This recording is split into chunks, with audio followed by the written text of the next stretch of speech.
우리 지난 한 주간 우리가 보내면서 우리 사회가 지금 어디로 가고 있는가 하는 것에 대한 고민들을 많이 하지 않았을까 그런 생각을 합니다. 우리가 겪을 수 있는 일들이 있고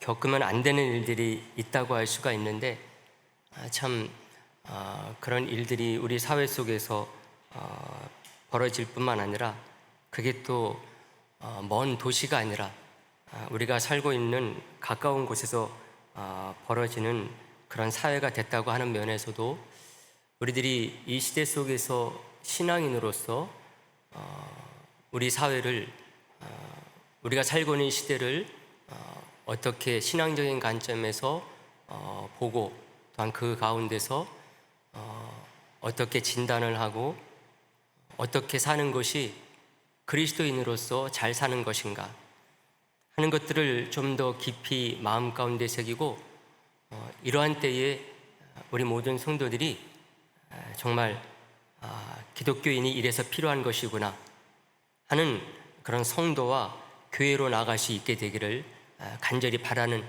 마음입니다. 우리 자신도 그 속에서 의연하게 버티기가 쉽지 않지만은 믿음이 있는 사람들이므로 정말 믿음을 갖고서 이 시대 속에 하나님께서 기뻐하시는 믿음의 삶을 가진 사람들이 어떻게 대처하고 멋지게 헤쳐나가는가 하는 것을 보여줄 수 있는 그런 성도와 교회가 되어야 될 줄로 믿습니다. 그런 면에서 호세아 선지자가 자기가 살고 있었던 그 시대 속에서 그 시대를 어떻게 진단을 하고 또 무엇으로 그 방안을 제시하고 있는지 하는 것을 우리들이 살펴본다고 한다면은 우리들도 이 시대 속에서 귀한 하나님의 음성을 듣고 나아가는 데 있어서 좋은 교훈이 되고 빛과 소금의 역할을 감당하는 데 있어서 정말 지혜로운 성도와 교회가 될 수 있는 그런 길을 찾게 될 줄로 믿는 마음으로 오늘 말씀을 보게 됐습니다. 호세아 선지자가 전한 호세아서의 말씀은 우리들이 세세한 부분은 다 알지 못한다 할지라도 전체적인 내용에 대해서는 많은 설교를 통해서 많은 부분 알고 있다고 할 수가 있습니다. 호세아서는 정말 그 시대 속에 우리들이 어떤 고민을 하는 가운데 어떤 대안을 내놓을 수 있는 것이 신앙인인가 하는 것을 제시하는 그런 선지자요 선지서라고 하는 면에 있어서 우리들에게 참 귀한 말씀이라고 할 수가 있습니다. 호세아 선지자는 북이스라엘의 마지막 선지자였습니다. 마지막 선지자였다고 하는 것이 오늘 우리들에게 참 도전이 되는 부분이라고 할 수가 있습니다. 오늘 우리가 읽지 않았지만은요 1절 말씀에 보면은 그 내용이 담겨져 있는데요, 우리가 1절 말씀 화면에 나오니까 우리가 다 같이 한번 보도록 하겠습니다. 다 같이 보겠습니다. 우시아와 요담과 아하스와 히스기야가 이어 유다 왕이 된 시대에 곧 요아스의 아들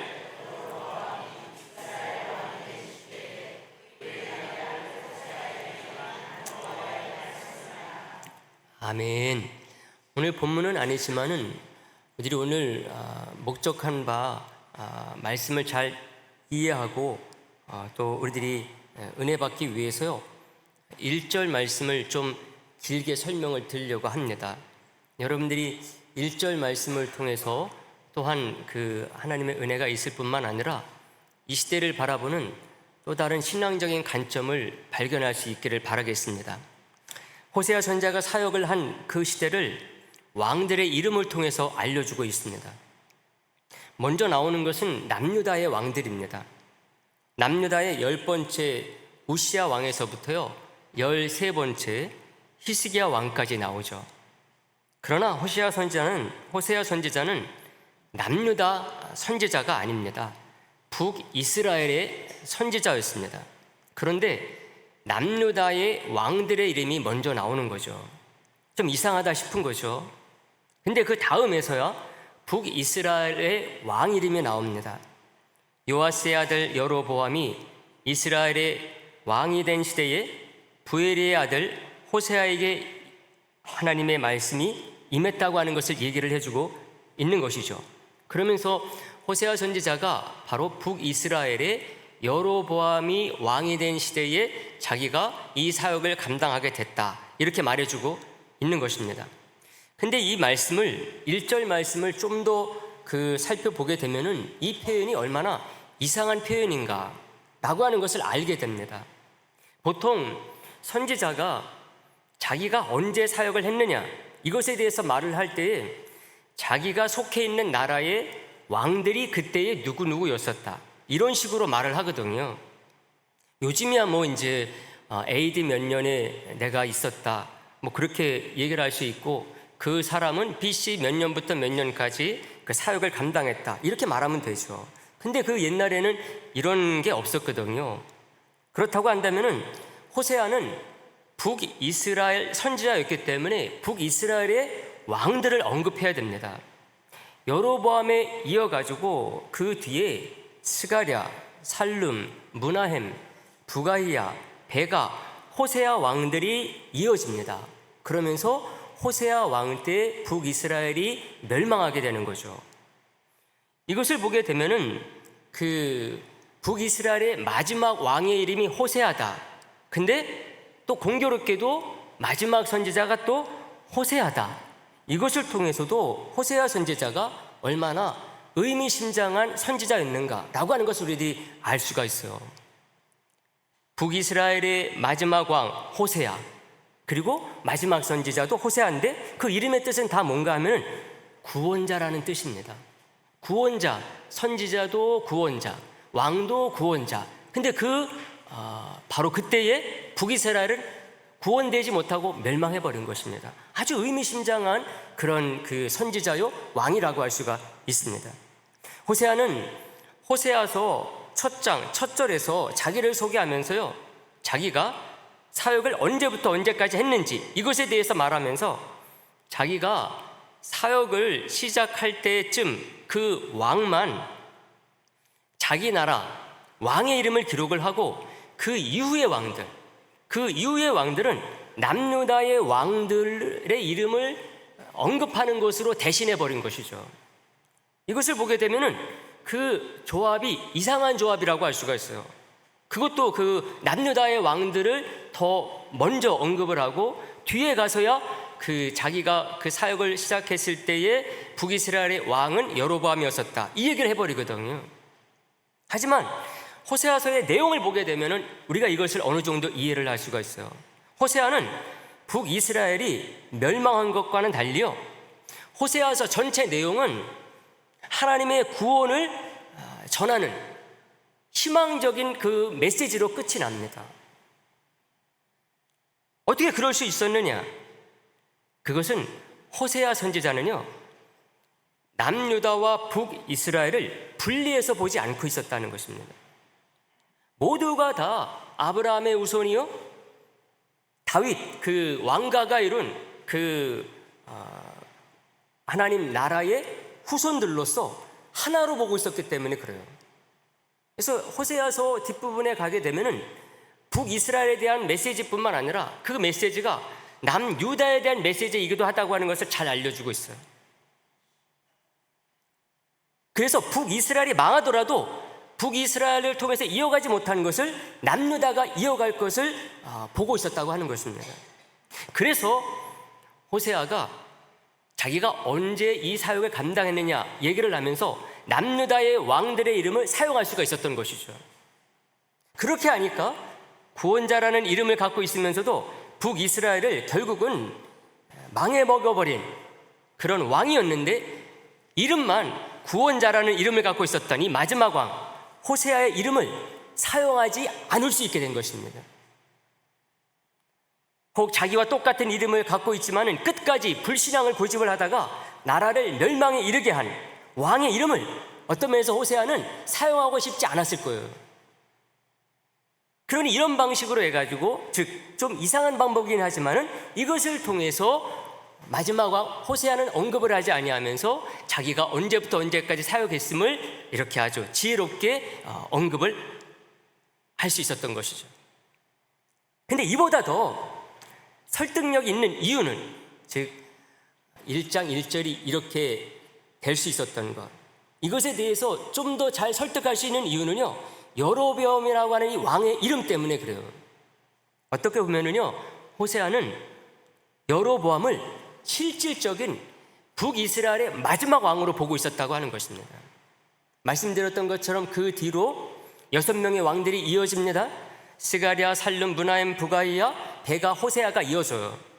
이렇게 이어지긴 하지만은 이 사람들이 다스린 기간은요, 다 합쳐봤자 41년 7개월밖에 안 돼요.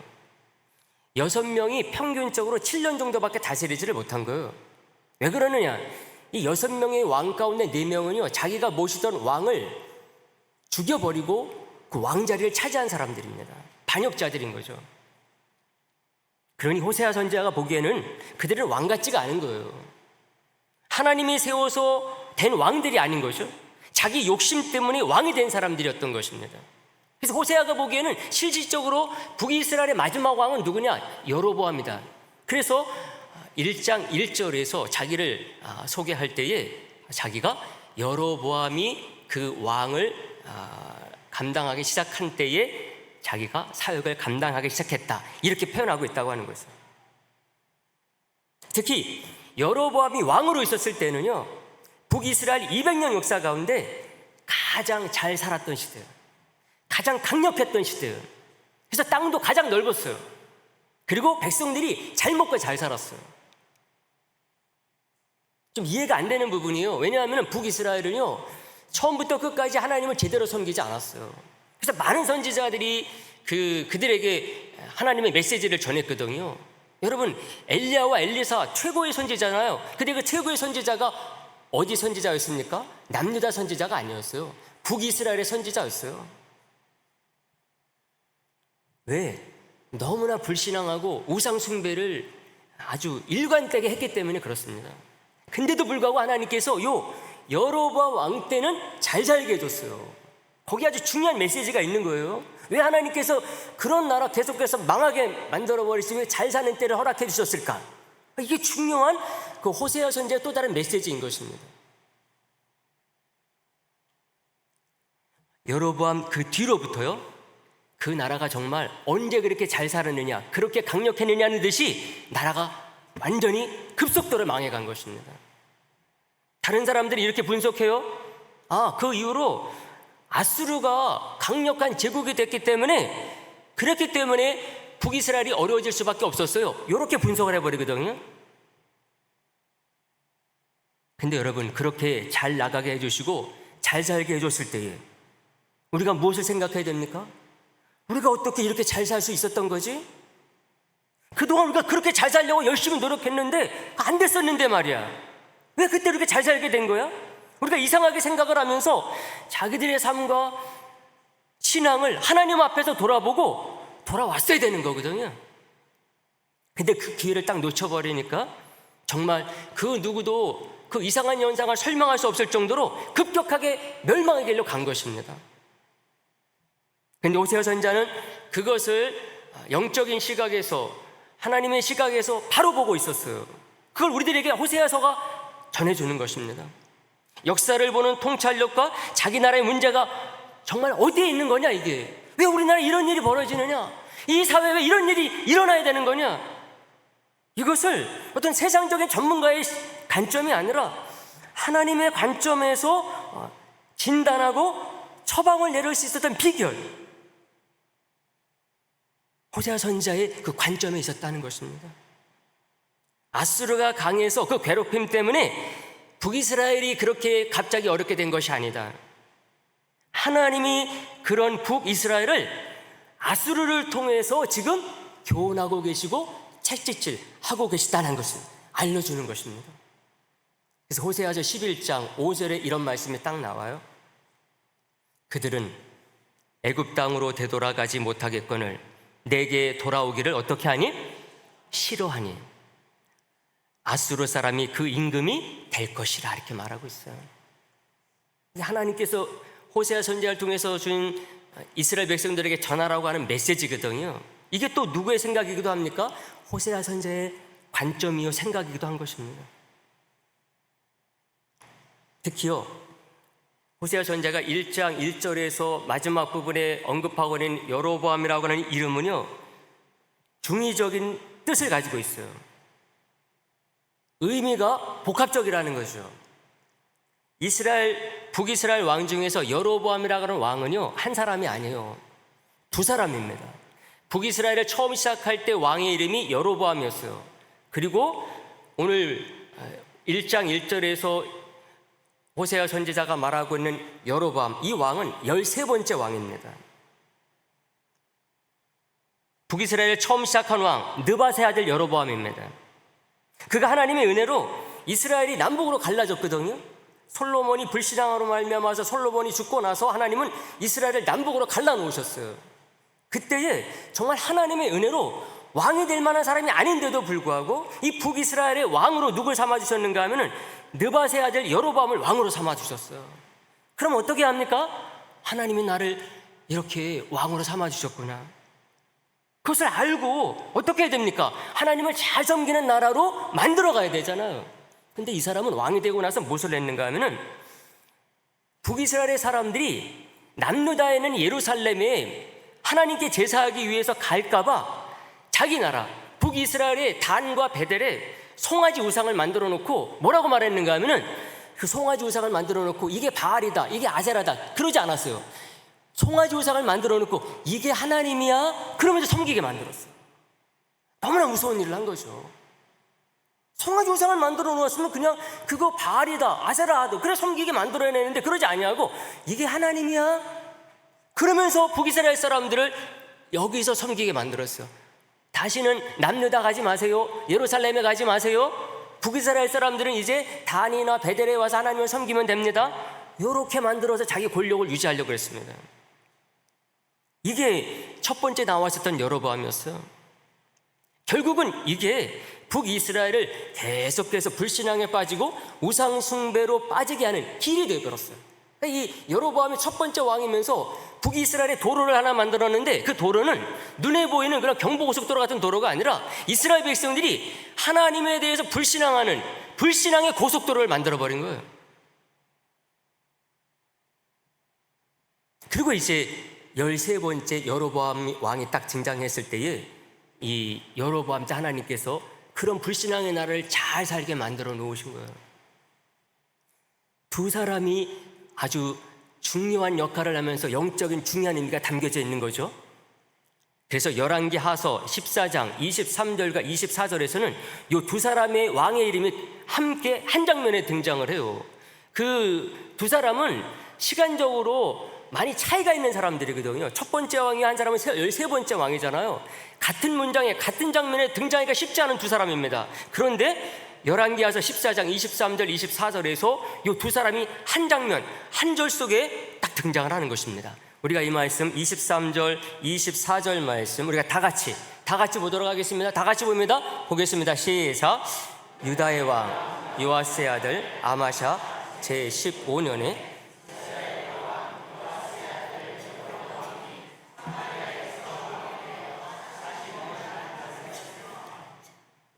여호와 보시기에 이스라엘에게 범죄하게 한 느밧의 아들 여로보암의 모든 죄에서 떠나지 아니하였더라. 할렐루야.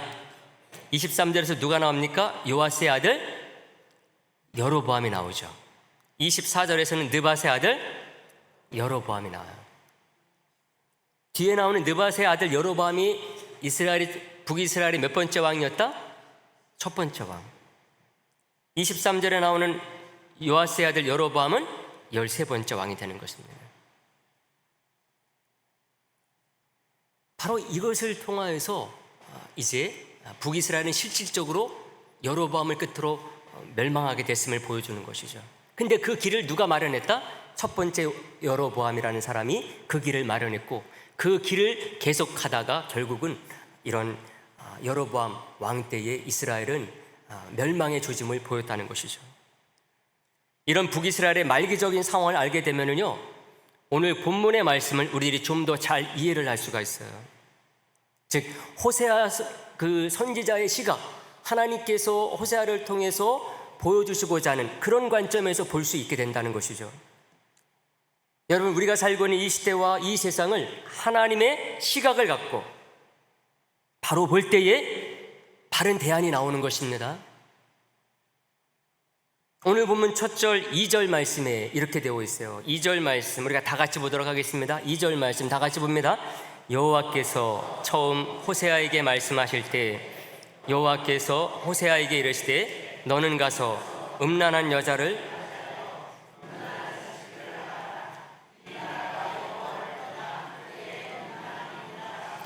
아멘.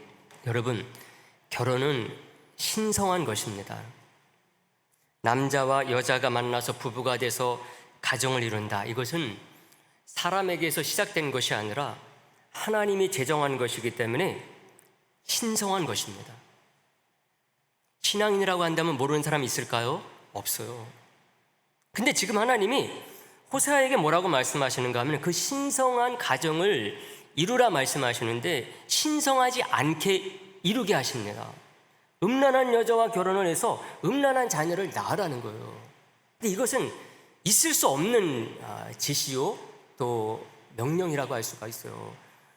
가정을 신성하게 만드신 우리 하나님께서 어떻게 그 거룩한 가정을 이렇게 이루라 말씀하실 수 있느냐 하는 것입니다.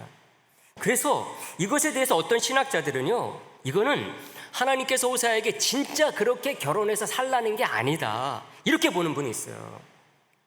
이스라엘 백성들에게 하나님의 메시지 전하기 위해서 그냥 역할극 같은 것을 하라는 그런 말씀으로 해석하는 분들이 있습니다.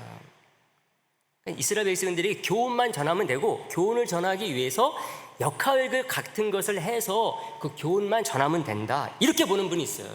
특히 칼빈 선생님이 이런 식으로 봐요. 근데 대부분의 학자들은 그렇게 보지 않아요.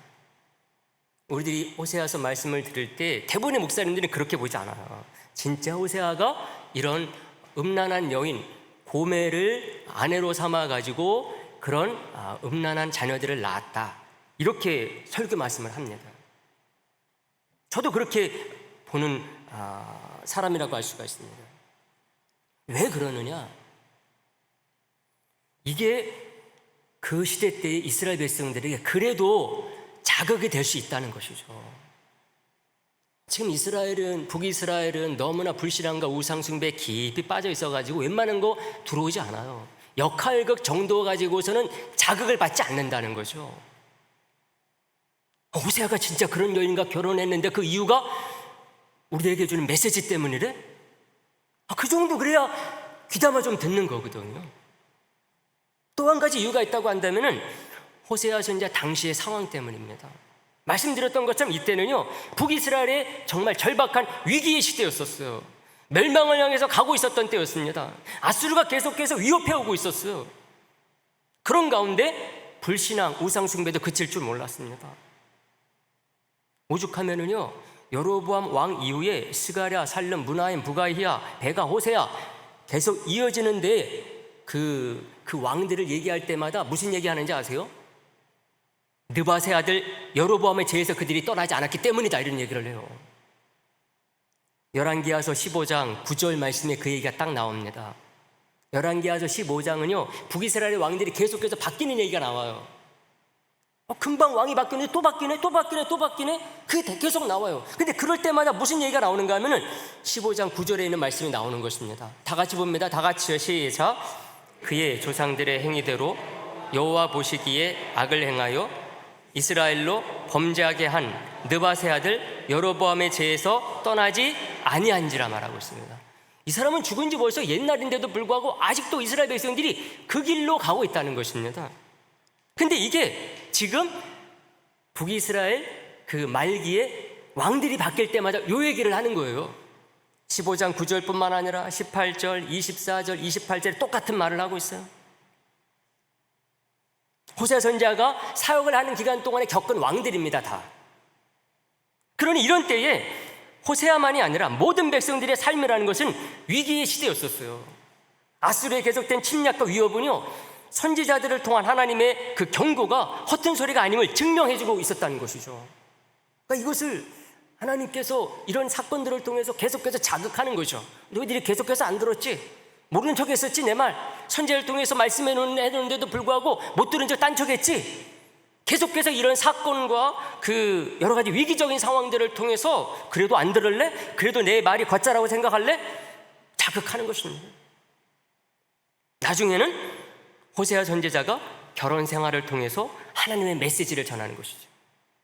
그 삶 자체가 하나님의 뜻을 담은 말씀 자체가 되는 것입니다. 어떤 면에서 너무나 당연하죠.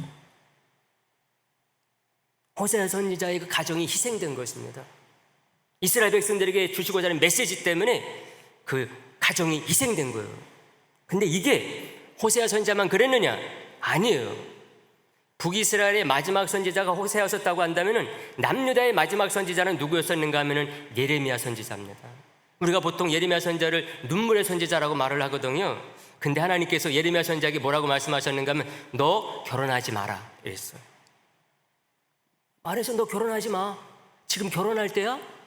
남녀다 지금 망하고 있는데 그들에게 지금 메시지를 전해야 돼. 너 결혼하지 마. 예레미야 선지자가 결혼을 안 했어요. 나중에는 결국은 애굽에 끌려가서 최후를 맞이합니다. 이것과 비슷하게 하나님께서 북이스라엘의 마지막 선지자 호세아에게는 너 가정을 희생해라 말했어요. 그래서 호세아 선지자가 음란한 여인 고멜과 결혼한 것입니다. 그래서 첫 아들을 낳는데 그 아들이 누군가? 바로 이스라엘이었던 것이죠. 3절 말씀에 보게 되면 그렇게 되어 있어요. 이에 그가 가서 디블라임의 딸 고멜을 맞이하였더니 고멜이 임신하여 뭐를 낳았다? 아들을 낳았다. 그의 자녀들은 그 자체가 하나님이 멸망해 가고 있는 북이스라엘을 향한 메시지였어요. 그래서 자녀를 낳을 때마다 하나님께서 호세아에게 뭐라고 그랬는가 하면은 내 자녀지만 네가 이름 짓지 마라. 내가 지어주는 대로 이름을 지어라 말했어요. 그래서 이스라엘이 된 것입니다. 첫째 아들이. 4절 말씀에 보시면 4절 말씀도 다 같이 보도록 할까요? 다 같이 봅니다. 시작. 여호와께서 호세아에게 이르시되 그의 이름을 이스라엘이라 하라. 조금 후에 내가 이스라엘의 피를 예후의 집에 갚으며 이스라엘 족속의 나라를 패할 것임이니라. 아멘. 이 이스라엘이라는 이름을 짓게 된 것은요, 이스라엘 골짜기에서 아합을 죽이고 북이스라엘의 왕이 된 예후의 가문과 나라를 멸하게 될 것임을 이런 식으로 알려준 것입니다. 6절에 보게 되면 둘째 딸 노루하마는요, 이스라엘의 완전한 멸망을 가리키는 이름이었습니다. 셋째 아들은 더 이상 이스라엘은 내 백성이 아니다. 그래서 로암미라고 짓게 했어요. 9절 말씀에 그 말이 나옵니다.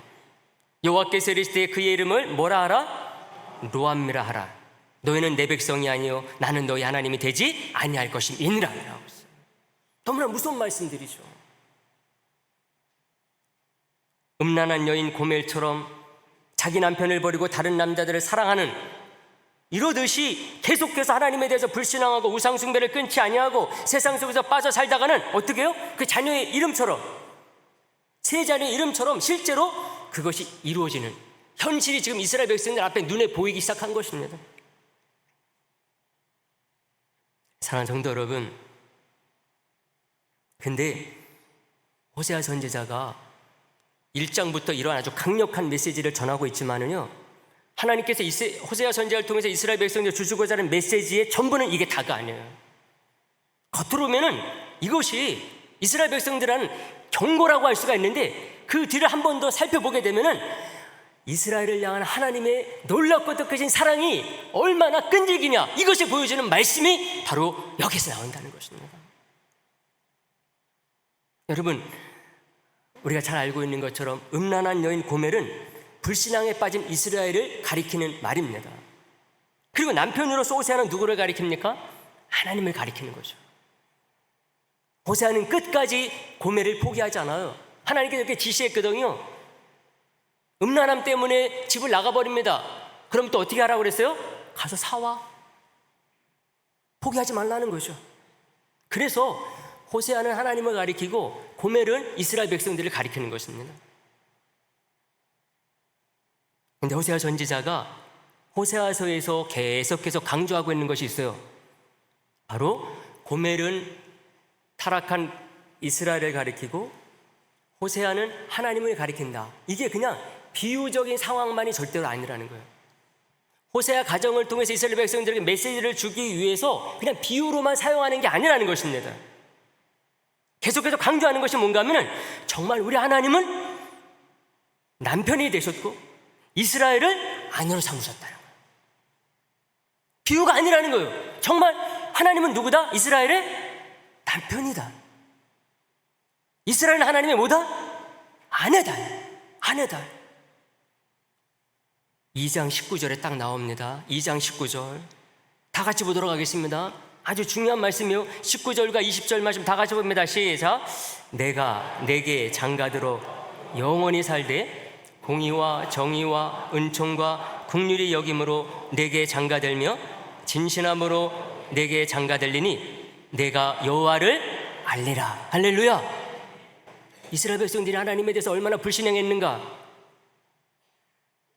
그럼에도 불구하고 하나님께서 이스라엘 백성을 어떻게 끝까지 사랑하셨는가, 이것을 알려주기 위해서 호세아 선지자의 가정을 통해서 비유적으로 보여주시는 것을 끝나는 게 아니라는 거예요. 진짜 하나님은 이스라엘의 뭐다? 남편이다. 우리는 그의 아내다. 근데 이거는 호세아 선지자만 그렇게 말하지 않아요. 이사야도 똑같이 말해요. 이사야 선지자 이사야서 54장 5절에서 이렇게 말을 합니다. 이는 너를 지으신 이가 내 뭐다? 남편이다. 이렇게 말해요. 그의 이름은 만군의 여호와이시며 내 구속자는 이스라엘의 거룩한 이시라. 그는 온 땅의 하나님이라 일컬음을 받으실 것이라 말합니다. 이사야만 그런 게 아니라 예레미야도 말을 해요. 예레미야도 3장 14절에서 이렇게 말합니다. 여호와의 말씀이니라. 배역한 자식들아 돌아오라. 나는 너희 뭐다? 남편이다. 이렇게 말하고 있어요. 여러분, 이 말씀이 우리들에게 의미가 있고 중요한 것은 예수님의 말씀 때문에 그렇습니다. 어느 날 바리새인들이 예수님을 시험한답시고 와가지고 예수님 어떤 이유가 있으면은 아내 버리는 거 괜찮습니까? 이거 물어봤어요. 남편이 아내 버리는 것 어떻게 생각하느냐 예수님에게 물어본 것입니다. 반대도 마찬가지예요. 아내들에게 말하는 것입니다. 이유가 있으면 남편 벌어도 되느냐? 예수님 어떻게 생각하십니까? 물어봤어요. 왜? 모세의 율법에 이혼이 가능한 것으로 말하고 있기 때문에 그래요. 그래서 예수님께서 어떻게 대답하느냐에 따라서 예수님을 궁지에 몰아버리려고 이 질문을 한 것입니다. 이때 예수님께서 대답하셨어요. 분명했어요. 대답이. 하나님이 사람을 남자와 여자로 만드시고 두 사람이 부모를 떠나 합해서 둘이 한 몸이 되라. 이 말씀을 너희들이 읽지 못했느냐? 하시면서 이렇게 말씀하셨어요. 마태복음 19장 6절 말씀에서 그런즉 이제 둘이 아니요 한 몸이니 그러므로 하나님이 짝지어 주신 것을 사람이 나누지 못할지니라.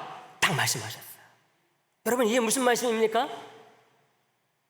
그거 물어본 바리새인들에게 말한 거예요? 그거 듣고 있던 이스라엘 백성들 너희들에게 적용해야 된다 이렇게 말씀하신 것입니까? 아니에요. 우리가 바로 주님의 신부이고 아내이므로 남편으로서 신랑으로서 예수님 자신부터 뭐 하겠다? 나부터 너희들 버리지 않겠다는 것입니다. 나부터 실천하겠다는 거예요. 우리의 신랑으로서 하나님이신 우리 예수님이신 그분이 아내된 우리, 아무리 우리 그렇게 불신앙으로 나간다 할지라도 한번 예수 믿음으로 말미암아 하나님의 자녀되고 주님의 신부된 아내된 자들 버리지 않겠다. 나부터 먼저 실천한다. 하나님이 짝지어 주셨으니 그게 고멜 같은 우리라 할지라도 그렇게 하지 않을 것임을 바리새인들이 묻는 앞에서 먼저 자신부터 그렇게 할 것임을 선언하신 것과 같아요. 이것을 오늘 호세아 선지자의 말씀을 통해서 호세아 선지자의 그 선지서를 통해서 우리들이 그대로 볼 수 있다는 면에서 중요한 말씀이라고 할 수가 있어요. 사랑하는 성도 여러분, 말씀을 정리하는데요, 오늘 우리는 호세아 선지자가 망해가는 나라를 바라보면서 남긴 그 말씀을 살펴봤어요. 특히 그 시대를 바라보면서 선지자로서 호세아가 전한 멸망의 원인, 원인을 잘 분석해야 되는 거거든요. 우리 사회에서 무슨 일이 벌어진다, 그거에 대한 원인이 어디 있느냐, 원인을 잘 분석해야 그 방책이 나오는 것입니다. 처방약이 제대로 나오는 거예요. 그 원인에 대해서 본문을 통해서 살펴본 것입니다. 특히 신성한 가정을 도구로 쓰시면서까지 그것을 전하게 하신 이유를 살펴봤어요. 신성한 가정입니다. 우리 주님께서 남편이 되어주시고 우리가 아내가 되어주시는, 남편과 아내 사이에 가장 중요하게 흘러야 되는 것이 무엇입니까? 사랑이죠. 여러분, 오늘 말씀의 제목이 뭡니까? 하나님의 사랑과 은혜예요. 사람들은 사랑을 네 종류로 보통은 나눕니다. 친구 간의 사랑, 부모 자식 간의 사랑, 또 남녀 간의 사랑, 또 하나 가장 중요한 하나님의 사랑. 보통 우리가 친구 간의 사랑을 필레오라고 말을 하죠. 부모 자식 간의 사랑은 스테르고라고 말을 합니다. 남녀 간의 사랑을 에로스라고 말을 해요. 그리고 하나님의 사랑을 아가페 사랑이라고 얘기를 합니다. 그래서 마치 부모 자식 간에, 친구 간에, 연인 간의 그 사랑은 하나님의 그 아가페적인 사랑과 상관이 없는 것으로 우리가 생각할 때가 많이 있어요. 근데 여러분, 이렇게 사랑을 네 가지로 나누는 것은 성경적인 구분이 아니에요. 이거는 그리스, 헬라어의 용례를 통해서 나눈 분류법이라고 할 수가 있어요. 여러분, 성경 곳곳에서는 하나님을 우리의 부모로 말을 합니다. 아버지로. 그리고 우리는 그의 자녀로 말해요.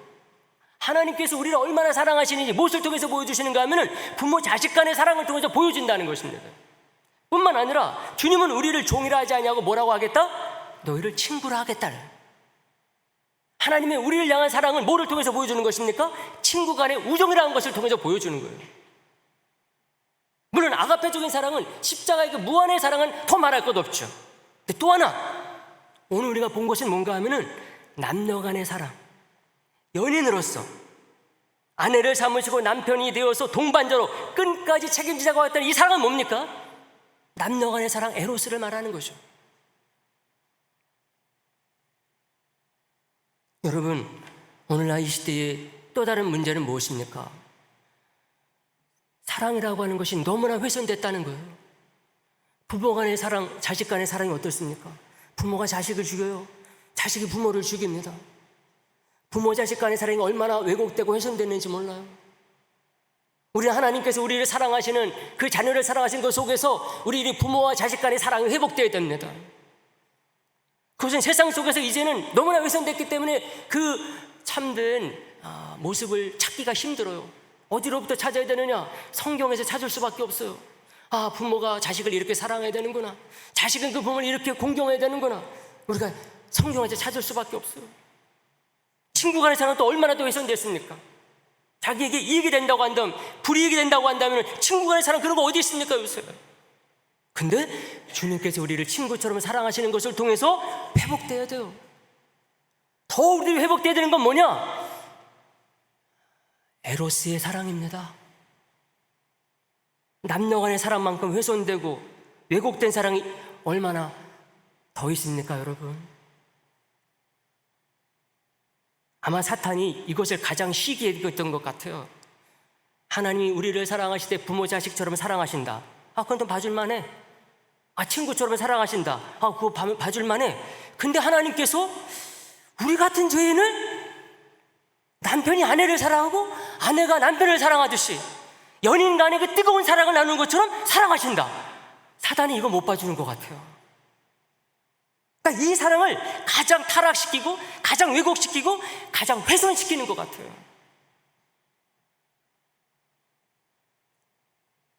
근데 그것을 오늘 호세아 선지자가 잘 보여주는 거예요. 우리 하나님이 우리를 사랑하시되 어떻게도 사랑하신다? 부모가 자식에게 사랑하는 것뿐만 아니라 친구가 친구를 사랑하는 것뿐만 아니라 정말 연인이 그 사랑하는 사람을 사랑하는 것처럼 우리 하나님이 이렇게 사랑하시는 거야. 난 절대로 버리지 않아. 버리지 않대. 상하관계로 아니라 동반자로서 나는 너희를 사랑한다. 버리지 않는다. 책임진다.